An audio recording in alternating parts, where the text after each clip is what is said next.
Hey, this is Charles with Rocky Mountain ATV MC. Today I'll be showing you how to sync the carbs on your Banshee.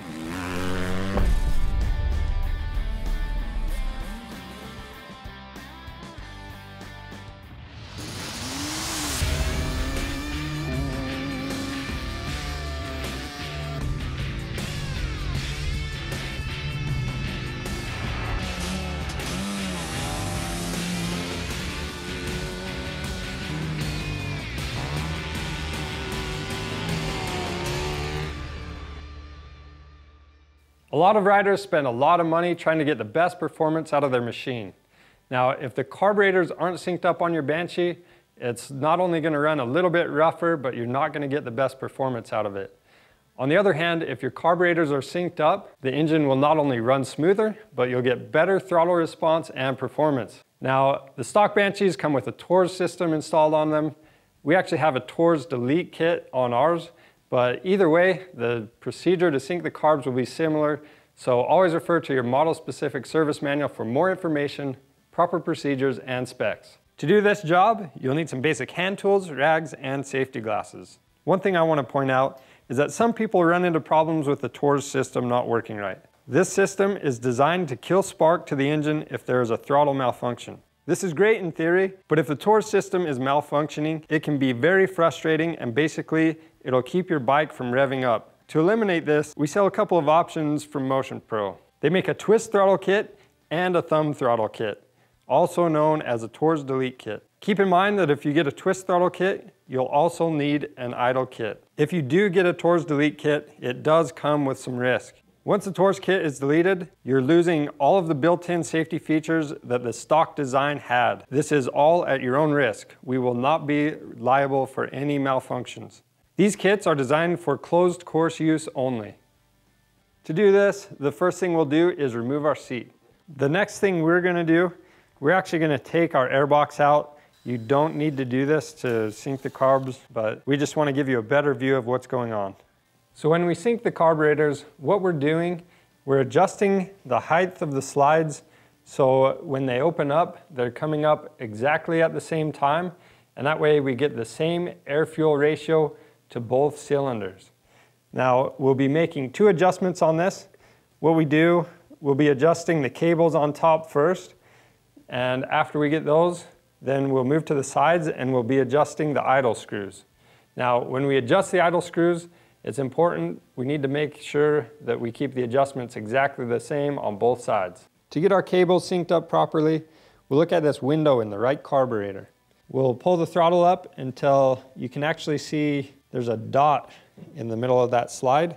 And as soon as the dot lines up with this window, we'll hold it right there. And then we need to compare that to the left carburetor and make sure both dots are in the windows at the same time. If they're not, which ours aren't, we'll actually loosen the adjuster screw on our left carburetor and we'll adjust that cable until the dot on the left carburetor is in the window at the same time as the right carburetor. Now that we have the cable on our left carburetor adjusted up, we'll tighten down the jamb nut on this cable adjuster.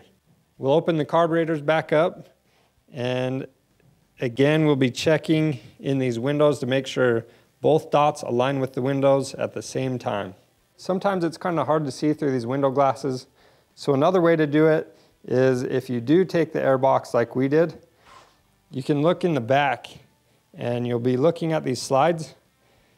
And what we'll do, we'll back off our idle adjusters all the way so they're not holding them at different heights. We'll be looking to see if the slides come up at the same time. So to back out our idle adjusters, since we have the TORS delete kit, we're just loosening a jamb nut right here, and then we back the idle screw adjuster out. But if you still have the TORS system on here, your idle will be up on top of this cap. So you'll just back it out, and that way we have the slide sitting all the way down in the carburetor body. The goal is to have the cables adjusted so they both leave the carburetor body at the same time.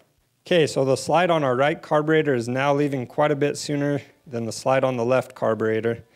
And what this does, this will affect throughout the range, you'll be getting different air-fuel ratios into each cylinder. So again, we want to make these exactly the same so we're getting the same air-fuel mixture to both cylinders. So I backed this rubber cover off a little bit so you can better see what's going on. So we're just turning this adjuster out to raise the cable height, and then just below that is the actual jam nut. So you can see these slides are leaving the carburetor body at the same time now. So we'll go ahead and tighten our jam nut down, and then after we tighten it down, we'll double check it, then we can set our idle adjustment. So we've got our jam nut tightened down, and we can see both of these slides are leaving the carburetor bodies at the same time. So to adjust these idle screw adjustments, we'll just turn each adjuster in 2 turns clockwise, and that will be a good starting point. Keep in mind, you'll always want to adjust these screws the same amount. So with our base setting on our idle screws, we'll just double check to make sure these slides are coming up at the same time. So that's looking pretty good. What we'll do next is actually start the machine, and we'll check the idle and make sure it's within specification. We'll go ahead and reinstall our airbox so we can set our idle, but remember, you don't have to take your bike down as far as we did to do this job. Anytime you start your machine, make sure it's in a well-ventilated area and let the Banshee come up to operating temperature before you make your final adjustments on the idle. The idle adjustment on our machine should be set to 1500 RPM plus or minus 50.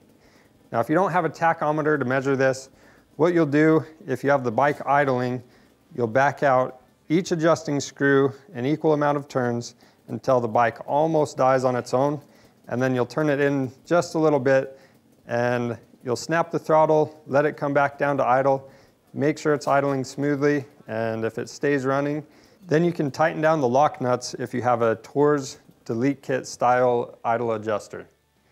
And that's all there is to doing a carb sync on your Banshee. If you have any questions, leave them down in the comments below and we'll get back to you as soon as we can. If you need any parts for your machine, check out our website where we have both OEM and aftermarket parts. And if you like this video and want to see more like it, subscribe to our YouTube channel because it's pretty awesome. Thanks for watching.